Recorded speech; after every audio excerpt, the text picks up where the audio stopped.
Good evening. So, there have been a lot of these cases, too many of these cases. A few of the names have been spoken about tonight. Last time we were here in the church, I spoke about James Parrish.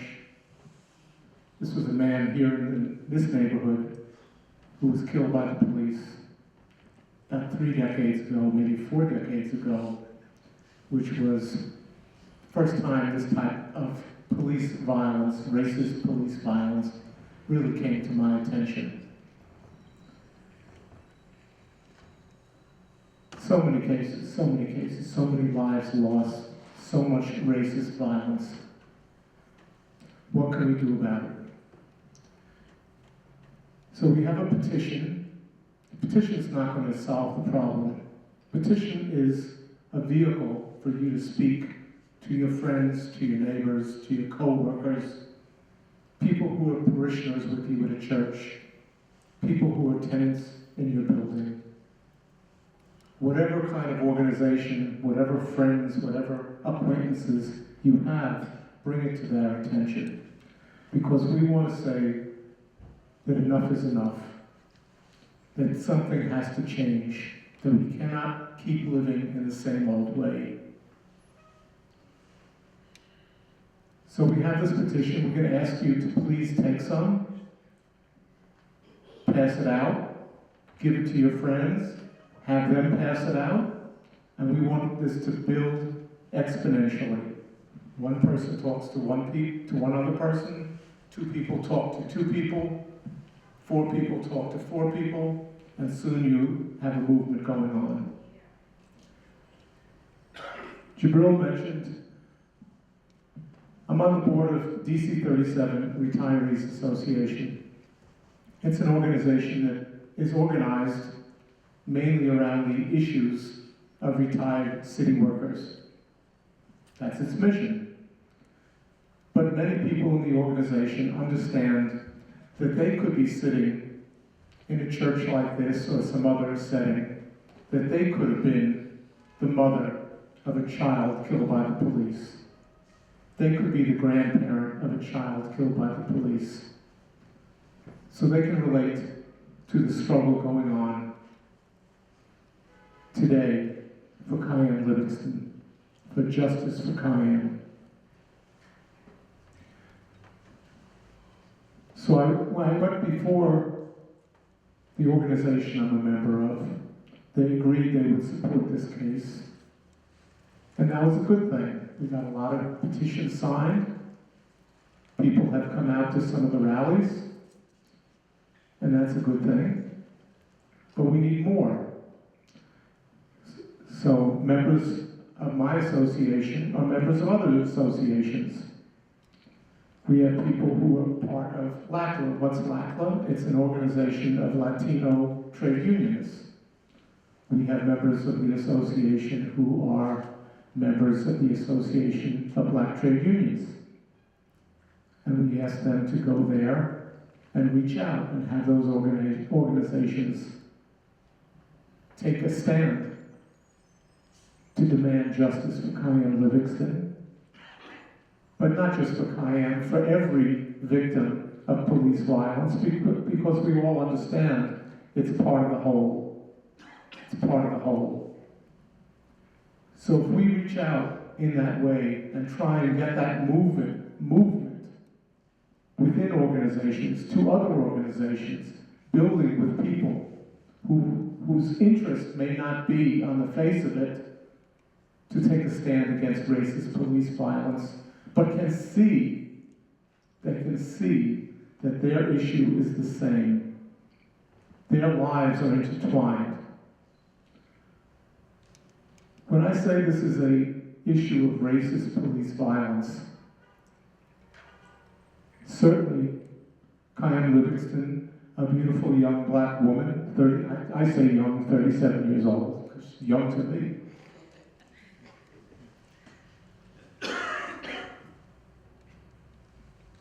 But we understand it could have been any number of other people's children, grandchildren.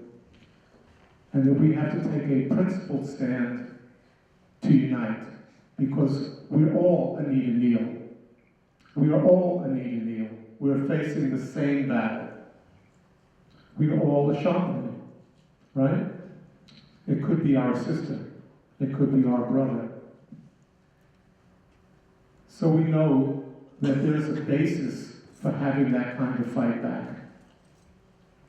Someone earlier said we want people to give what they're able to give. They may not be able to come to every rally. They may not be able to come to every speak out, but there's something they can do. So we're asking them to do what they can do. We'd like them to do everything. We don't want to let people off the hook easy. We want them to do everything, but we'll take what they'll give, what they're able to give. When I speak to retirees, I know they're not going to stand out in the street for 2 hours. Some of them can't. But they can come for a while. They can help. And that's what we're asking people to do. So, we want to hold people accountable, right? We want to hold people accountable. I feel I have to say this. 2 months ago, we were in the same hall, and there were 2 representatives here from the newly elected district attorney's office.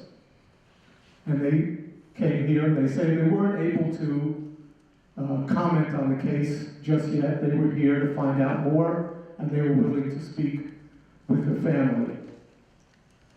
Well, it's 2 months. It's 2 months. It seems to me that a death of someone in police custody is top priority. And it shouldn't take 2 months to come up with an answer from the newly elected Brooklyn DA's office as to what he's going to do about this. There was a murder that took place. A murder took place in his jurisdiction. Shouldn't take 2 months to figure out what he can do about it. And for every elected in this borough and in this city, we should hold them accountable. We understand that a system that tolerates racist police murder shouldn't exist. Shouldn't exist. We shouldn't have to live in a society where death at the hands of the police goes on and on and on. And we can do something about it. We can do something about it by struggling with our co-workers, our friends, parishioners, neighbors, and say we have to do something about it. We can't accept this going on and on and on. And we have to come up with a way of stopping it once and for all. Thank you. I just wanted to remind everybody that we're going to be having an action. We're out here doing something on the 21st of every month, because the 21st was when Kyam passed. And so we want to remember her and get active on the 21st of every month. So on April 21st, we're going to be back on Church Avenue and East 18. There's some flyers in the back about it. We're going to be out there making some noise and letting the neighborhood, people who maybe haven't heard the story, know, and just letting the powers that we know that we haven't forgotten that justice is needed in this case. Was there anyone else who wanted to come up? I saw the... Oh, come. Good evening, everyone. I bring you not just my condolence, but also I'm bringing you, offering you my solidarity.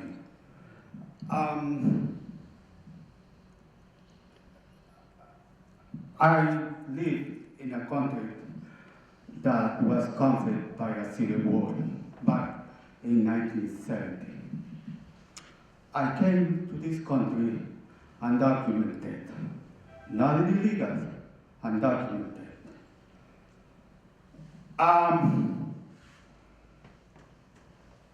I had cases like the one that we are here gathered for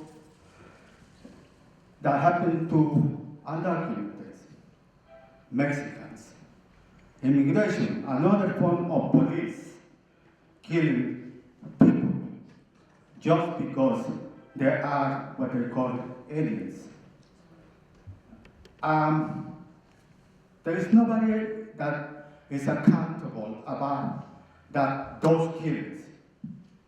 But let me go a little back to what happened back in 1970s, 80s, when I didn't have this color of hair.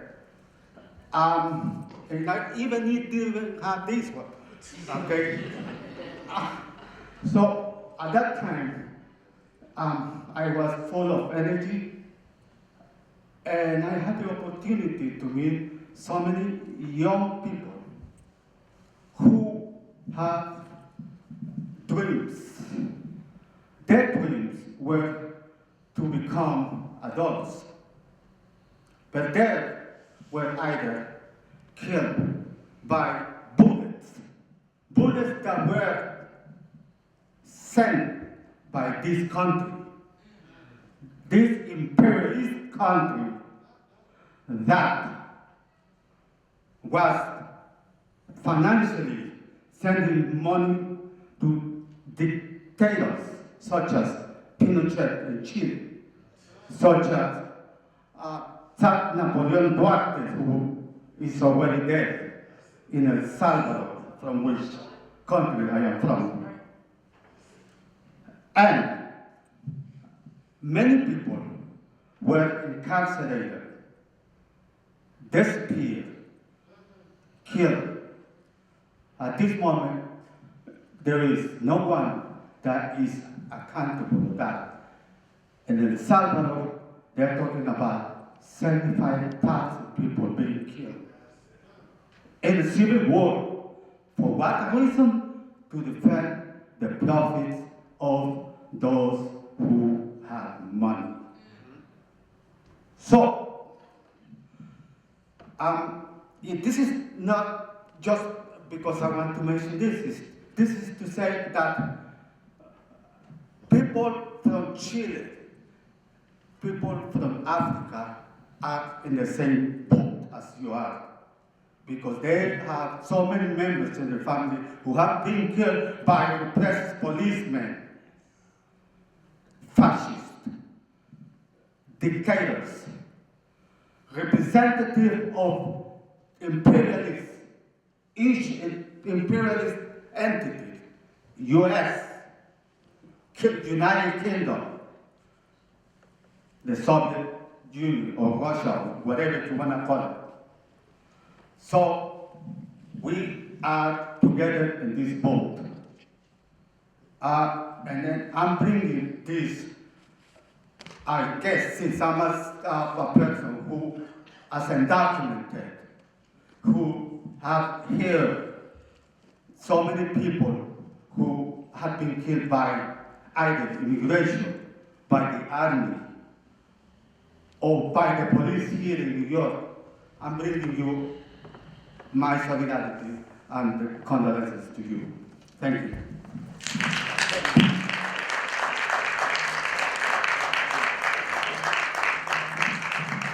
you. Rita? Okay, that's a hard act to follow, as a lot of people have said before.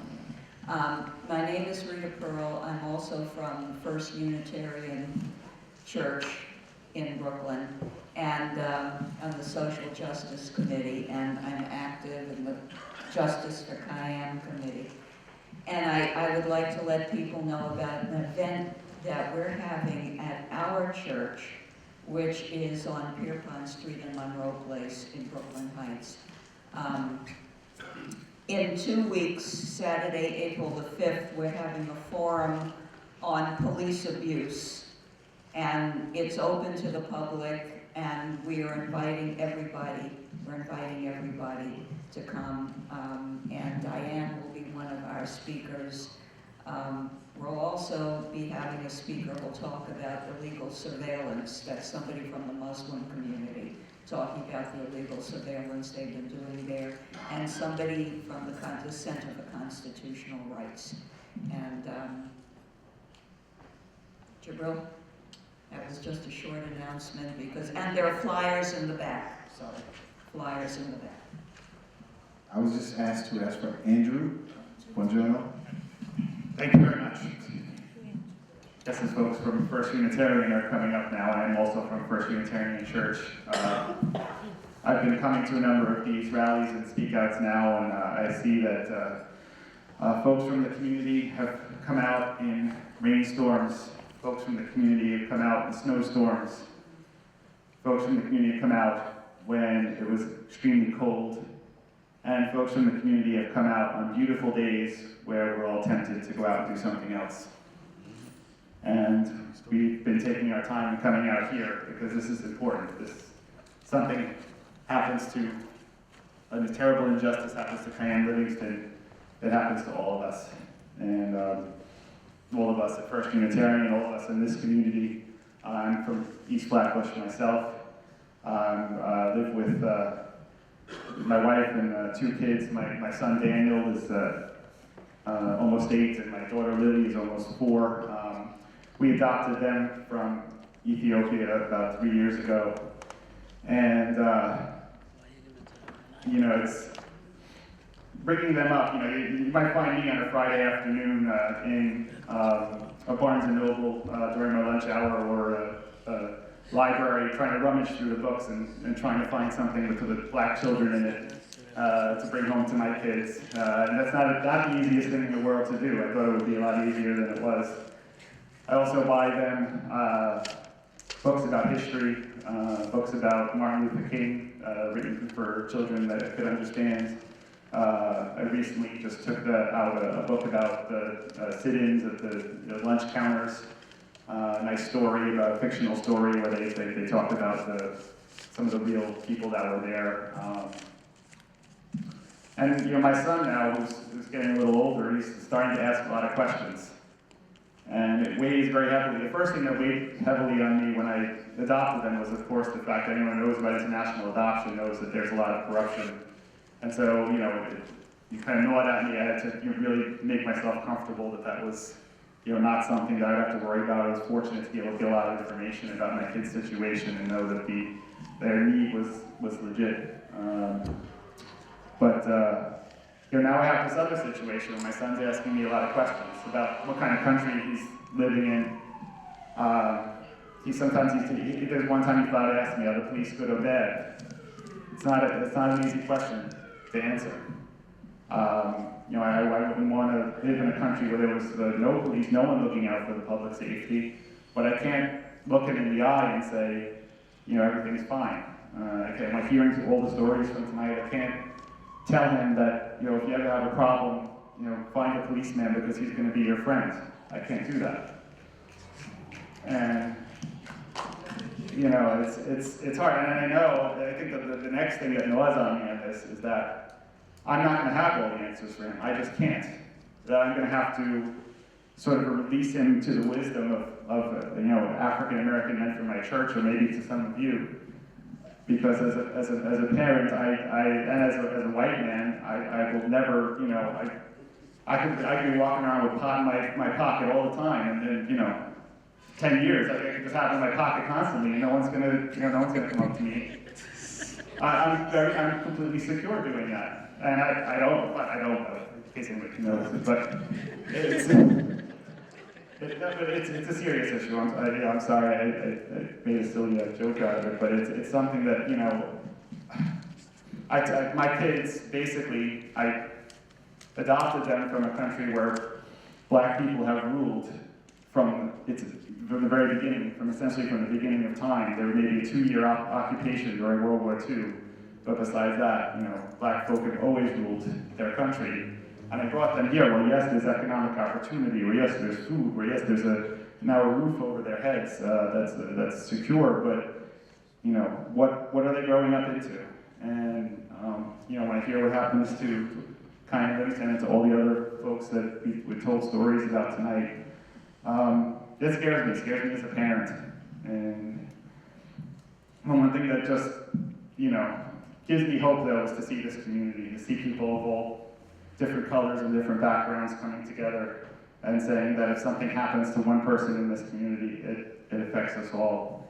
And you know, I just hope that one day it'll be the 21st of the month, and instead of coming to a rally or coming to a speak out, we'll be instead breaking bread together, because the beams and the tapes have been released, because they've started to reform Skirmahorn Street, Central Booking, and Rikers Island, and all these other places. And you know, we could just get together and be as one and celebrate and not just be scared. Hi, my name is Candace Winger. I'm with the Socialist Workers Party. First, I want to say I think this is a wonderful meeting, really good, and I'm really sorry I missed the last one. I think this fight is a really important fight, like all of the fights that have taken place from Marty Graham to, you know, the ones going back, you know, many years. The one little thing that I wanted to mention, this is you know, somebody mentioned that the New York prison system is, you know, one of the worst. I'm not sure that's true, but it's really an international issue. The one thing I wanted to just raise was the case which many people may have heard of, is there's 5 prisoners in the United States, actually 2 of them have recently gotten out, who are Cuban revolutionaries. They're known internationally as the Cuban 5. They were arrested by the United States in Miami. They were in Miami monitoring right-wing Cuban organizations that have organized violent attacks for many years with total impunity on the shores of the United States against Cuba and supporters of the Cuban Revolution. They were arrested. They were thrown into solitary confinement for 17 months to try to break them, to get them to say, you know, yeah, we were forced to do this, you know, we love America, etc. And then Gerardo Hernandez was sentenced to 2 life sentences plus 15 years. And then the 2 others were actually sentenced to life sentences that were overturned. But then they were sentenced to many decades. Like I said, 2 have served their complete sentences and have returned to Cuba. There's an international campaign to free them. As Gerardo Hernandez, who has the 2 life sentences, says the legal channels have been finished. It will only be a jury of millions that will free us. And one activity that's being organized around the country and in other countries is art exhibits of Antonio Guerrero's paintings that reflect the 17 months that they spent in solitary confinement. He learned how to paint in prison from other prisoners. There's in the Bronx Central Library on Kingsbridge, there's going to be an exhibit for the whole month of April in the Jackie Robinson Housing Project Community Center from May 3rd through May 17th, you know, with programs as in both of those situations. So the idea, you know, these paintings get printed on a printer and hung up. It's not a, you know, they don't travel. So it's possible to do. So if anybody has any ideas, you know, or you know, about Brooklyn or other places that you live, or want more information, you know, I'll be hanging around for a while. Thank you very much. Hello, Alita. I can't always join you on the 21st day due to my regular schedule. So if you don't see me, it's not because I don't want to be bothered with you. It's because I have another commitment. I'm all over this ball, the Yankee Stadium ball, the Empire State ball, the Shea Stadium ball. I'm rarely in Staten Island. And I've been known to travel to Albany and Washington. I just traveled to Albany yesterday. I'm familiar with Central Booking. I was formerly incarcerated under Robert Morgenthau, aka Freddy Krueger. Okay? So I double Central Booking first under him, and then again under his successor, Cyrus Vance. The only difference is that under Freddy Krueger, I was incarcerated. Under Vance, I wasn't incarcerated, but I was taken to Central Booking first time by the New York City Police Department, which is a smaller joke, And my arrest officer accused me of sending a threat letter to an HRA, female HRA employee, even though I never put it in the envelope. Oh yes, I threatened her because she violated my rights, but I didn't put the letter, I sent her a letter, but I didn't put it in the envelope. So how can you say I mailed a threat letter to her when you can't prove I put it in the envelope to begin with, when you can't prove I put the letter in the envelope first and put both in the mail, USPS mailbox second. And you know, this, first she did, and then she said, you have to come with us to the station. If you don't come with us to the station, the news will find out. What does this have to do with the news? You're not charged for a crime. Why are we having this discussion? And you don't realize that unless cops will charge you for a crime you committed, you don't have to come into their precinct.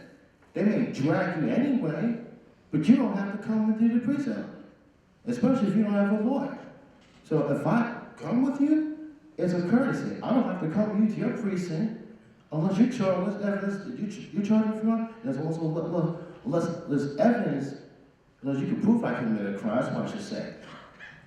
And again, central booking under Vance, but this time with the MTA Police Department, which is a bigger joke than the New York City Police Department.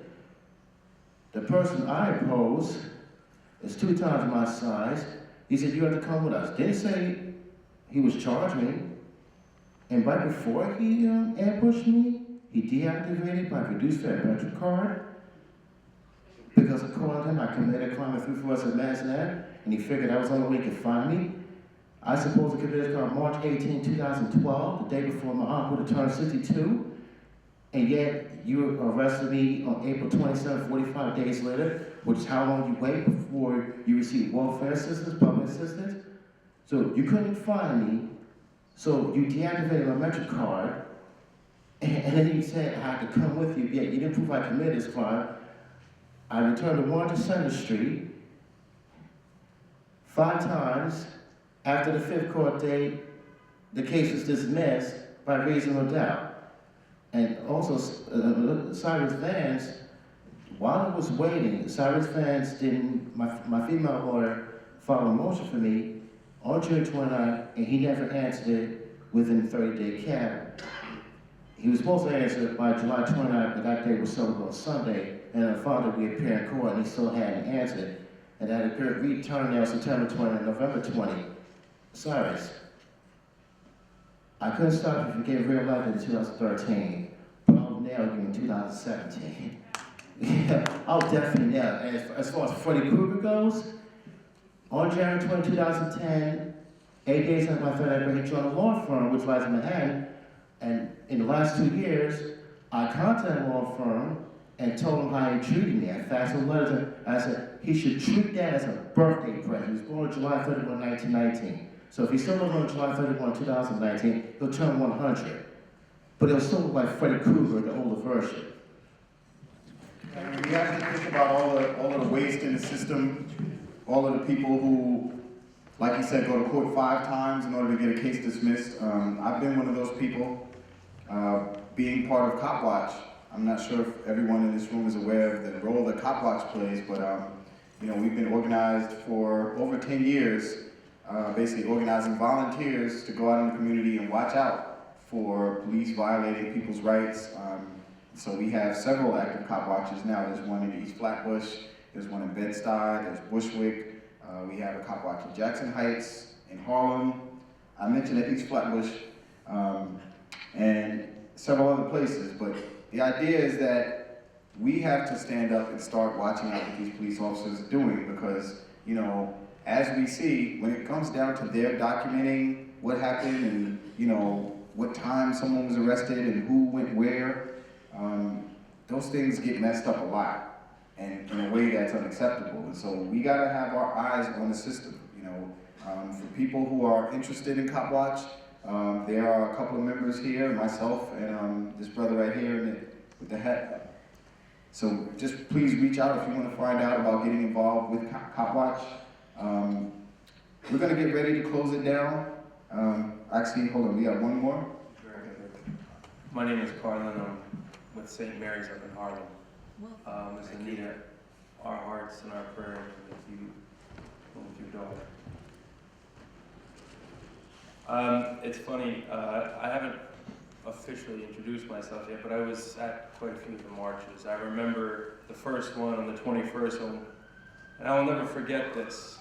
When the megaphone went up, and the entire park, there was a soccer game that actually stopped, and everyone turned to hear what happened to Kyam. Now, we're all aware that we have problems, from Kyam to Ramarley to Trayvon. So many of these injustices that have just fallen on deaf ears in the system that is, and the people that enforce this system's agenda. And we at St. Mary's have taken up this cause because we are looking at why these problems are there. Why do we have this agenda of police brutality, these racist murders, and complete fear-mongering? Why is that? Why is it? It's because they want to keep us apart.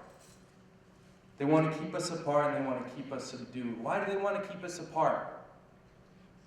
It's because there's more of us. There's more of us that will keep the 21st sacred. That's going to keep the 21st holy, because this deserves at least a few hours in our day. Okay? And us up at St. Mary's are with you. And though we may not be there to in your face and be introducing ourselves right at the front, we're in the pack, and we're going to be marching with you. Hi, good evening, everybody, especially to Ms. Miller. I'd like to send my sympathy unto you, to your family, in terms of Kyam, as a hard-working young woman in this country. My name is Micheline Sherry. I have a simple story to say unto you.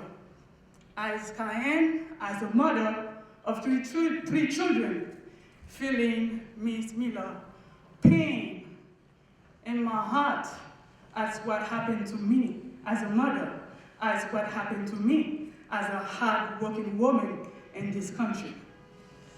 I have had 3 children. I was put out of my home I did not owe no money in the court system. Social service security do know about it. I lost my 3 children by the time they was about to go to college and finish high school, and one to enter high school. I have one that is 15 years old.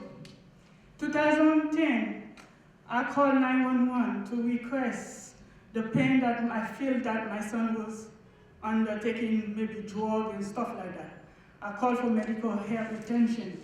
I called, many police come, they neglect the cause. I make a speech, I said, my name is Micheline Sherry, and this is regard concern my son that they neglect medical attention for 15 years old boy. If anything that happened tomorrow, that shall become somebody else that he shouldn't be, until what they have pressed onto a young generation, young children that are pressing into a level, they do not acknowledge that level yet.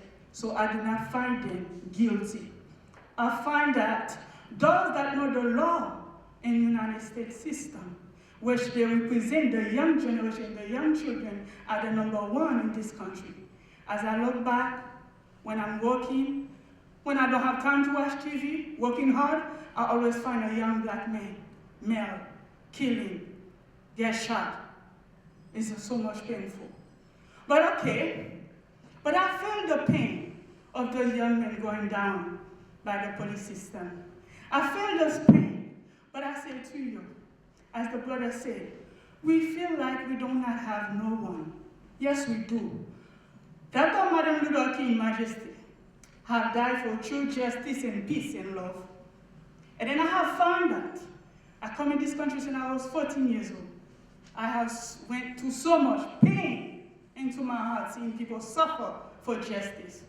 So I said to myself, now, do you really think these young people, this young American native, other young generation from other island, from other country, that we are representing them for support, for love, for open door to them. And then they're young, they are the ones that falling. So who are responsible for them children?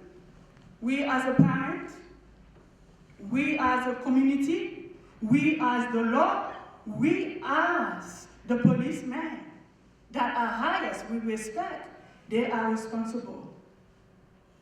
I don't believe that if a person a young man don't raise a gun at you for anybody to shoot you in your back. I don't believe that. I believe we all demand respect. I believe we all demand peace and judgment. But if you don't give justice, what do you say we have? Do you say you do not have peace? Or do they say no peace? If there is no peace, no justice. Or do they say no justice, no peace? So that peace belongs until God Almighty, the Father of all generation, said enough is enough. Because remember, each child, whether white, whether whatever nation you go by or calling our name, discoloration, that child is the kingdom of God. And then they deserve the law and justice and peace. And that peace means not to shoot them. That peace means not to take the law away from them. So therefore, America is about to go to war with the God Almighty that owns this country. I do not say if they say the Bible is not written, if the Bible is not real. But my dear Miss Miller, I am 47 years old. I travel all of my long road since I was 7 years old. All I see is pain and pain and pain. I become like Paul. But I say, Father, I pray for the good, because good must conquer evil. Evil shall not rise in the kingdom of the Lord. For we know the history better than I. But the Lord Almighty, the Heavenly Father, that I know better than any of a person here. So my dear sisters, time is short. Those people that are suffering, it is a judgment. The Lord said, I want you to take control to bring the evil one down, to step to the seat of the God Almighty, to rule better for all nations. Thank you very much. Thank you. Thank you. I think we can have a better ending. It is our responsibility, whatever God you believe in, it's our responsibility to make sure that evil is confronted. I believe that, and I'm committed to that. So I know we've been here a couple of hours, and I want to make sure folks get home at a reasonable hour, but I just want to remind everybody again to come out on the 21st of next month. We'll make sure to send out emails and invites, and there'll be flyers available for folks who want to help with the flyering. But just want to again commend everybody, every single person who came out tonight, just to be here, to listen, to share, to lend your support. And I want to remind everybody that this is a movement that is going to be continuing. And so, I recognize a lot of faces here, but a lot of people I see here tonight are new faces, and that's what makes me hopeful that this is actually a movement that's growing, and the numbers have been amazing. I mean, even last month, 2 months ago when we were here in the church during the big blizzard, we had a huge crowd, and so that speaks to the fact that that we are actually learning, we're getting better at confronting these injustices. And I want to again salute the family just for having such strength and for having the courage to fight, because that's what it takes at the end of the day. It takes the courage over fear to continue to come out and say that this was wrong and something needs to be done about it. So I just want to thank everybody who came out and supported, and please leave your information. Make sure you talk to somebody, share your contact if you have a business card. Make a new friend, make a connection, because we'll be here again, and we'll be pushing this fight forward until we get some kind of results. Okay? I'd like to take this time to say thank you very much for your support, for coming out. And I'm telling you, and I'm going to continue to tell everybody, every month, for as long as I can, I'm out here for my daughter, Kyam. Every 21st, no matter what, I don't care what the weather is, I'm going to be outside, wherever I am. I will have it notified to everybody, because this was my daughter. I love my daughter, and my daughter loves me. Every 21st, April 21st, she's going home where she belongs, over on East 18th Street. That's where the rally's gonna be. East 18th and Church Avenue. What time? At 6 p.m.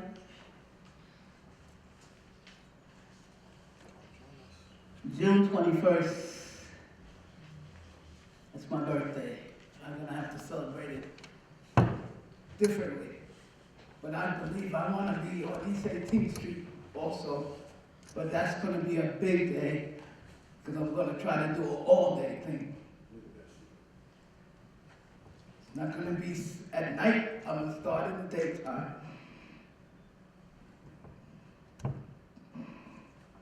Thank you. Thank you very much.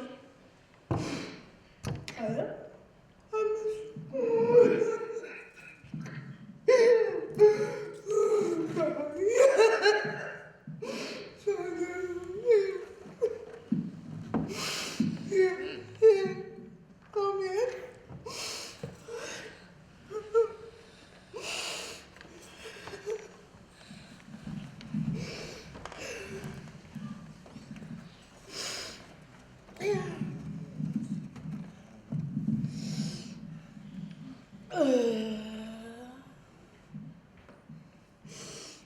Just thank everybody for coming out and continuing to support us.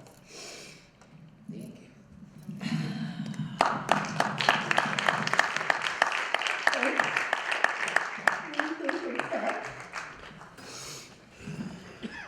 Okay, everyone, get home safely.